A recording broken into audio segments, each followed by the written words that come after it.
What's up mga kagulay? It's me, Jandro, ang inyong Cebuano farmer. And welcome to my channel. Sa channel na ito, ituturo ko po sa inyo ang mga sikreto, teknik at pag-aalaga sa ating mga pananim. At kapag bago ka pa lang sa aking channel, huwag kalimutang mag-subscribe at i-hit mo na rin ang notification bell para updated ka sa susunod na video natin. Shoutout po tayo ngayon. Shoutout po sa The Traveler Channel. So maraming salamat sa compliment bro. God bless you po. So sa mga gusto pong magpa-shoutout at mayroon pong mga katanungan, huwag lang pong maghiyang mag-drop ng comment sa comment section. Maraming salamat po. Sa video na ito mga kagulay ay isi-share ko ang alam kong pinakamatipid na pamamaraan sa pag-abono dahil ito ang aking ginagawa. Alam natin na ang pag-abono ay isa sa malaking expense kapag tayo ay nagtatanim.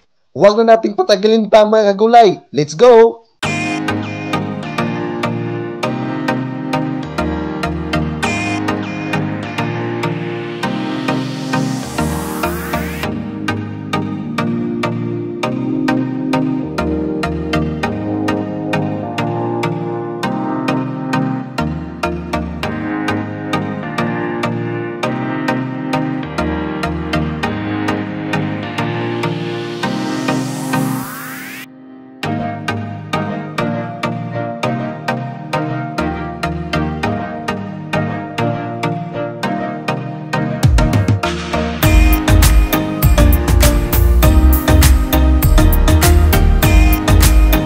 Abonong gagamitin at ang halaman na gagamitan ng abono. Nakadepende kasi sa stage ng halaman ang abonong ating gagamitin. Ang abono o fertilizer ay may kanya-kanyang nutrients o may NPK, nitrogen, phosphorus at potassium na siya namang kinakailangan ng ating halaman. Maraming paraan ang pag-aabono pero sa video na ito ay tatalakayin natin ang dalawang paraan na kadalasang ginagamit ng mga farmers. Ito ay ang drenching at ang side dress. Unahin natin ang drenching. Ang drenching na paraan sa pag-abono ay ang pagtutunaw ng abono sa tubig.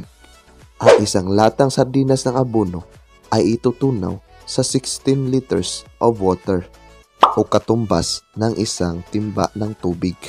Ang ganitong mixture ay proven and tested na sa mga eksperto at ito rin ay proven and tested ko na rin. Mas maganda na kapag ikaw ay nagtunaw o nag-drench, mas maganda na konti lang ang tubig ang una mong ilagay para nang sa ganun ay hindi ka mahirapan pag ikaw na ay nagtunaw ng abono. Pag ito naman ay natunaw na lahat, ay doon mo na ilagay yung kulang na tubig. Sa akin, ang ginagamit kong abono sa pagte-drench ay complete fertilizer o triple 14 kasi ang halaman na aking aabonuhan ay almost 4 weeks na from transplanting.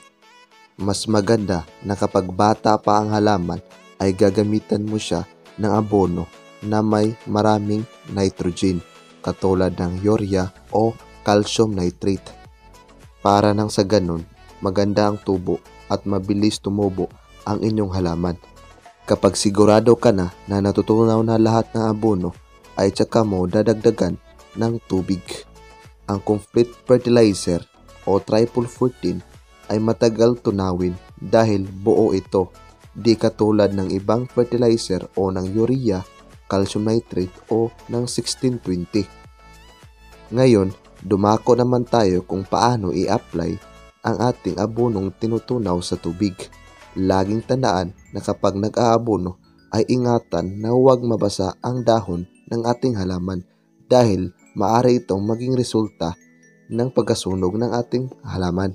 Bawat halaman ay didiligan lang din natin ng tig-isang lata ng sardinas ng ating tinutunaw na abono.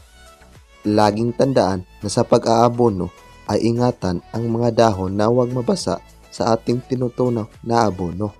At kung nag-drench kayo at bata pa ang halaman na inyong inaabonuhan, ay huwag itong idiriktang iabono sa puno ito, kundi ilayo ito ng kunti sa puno para maiwasan na masunog ang halaman. Kung may mga pagkakataon na nabasa ang dahon sa ating tinutunaw na tubig na may abono, ay agad itong hugasan ng plain water. Mas magandang mag-abono na basa ang lupa para nang sa ganon ang ating dinidilig o inaabono ay madaling maabsorb ng ating halaman. Ngayon, dumako naman tayo sa pangalawang paraan na pag-aabono. Ito ay ang side dress o side dressing. Ito ay ang paglalagay ng abono sa bawat gilid ng ating halaman. Siguraduhin lang na ito ay tinatakpan rin ng lupa para nang sa ganon ay hindi matutunaw o malulusaw sa hangin. Ilagay lang ang abono na may layo na 1 dangkal mula sa puno ng ating halaman. Mas maganda na i-combine ang drenching at side dress sa pag-aabono. Pwede kang mag-side dress muna bago ka mag-drenching o vice versa. Gawin lamang ito kapag nasa 3 to 4 weeks na from transplanting ang inyong halaman o tanim na gulay. Lagi lang tandaan na nakadepende lang ito sa ating tinatanim na halaman kasi katulad ng cucurbits na family ay matakaw sila sa abono. Ngayon mga kagulay ay isi-share ko sa inyo ang aking sariling schedule of applying fertilizer. Ang isang lata ng sardinas ay katumbas ng approximately 150 grams or 150 ml. Ang 10 grams naman po ay katumbas ng 1 kutsara ng abono. Sa side dress naman po, ang ratio ay 1:1, 1 kilo ng complete at 1 kilo ng 1620. Maraming salamat sa panonood mga kagulay. Hanggang sa uulitin. Iyon lang mga kagulay, sana'y nakatulong po sa inyo. Huwag kalimutang mag-subscribe at i-hit mo na rin ang notification bell para updated ka sa susunod na video natin. Bye-bye!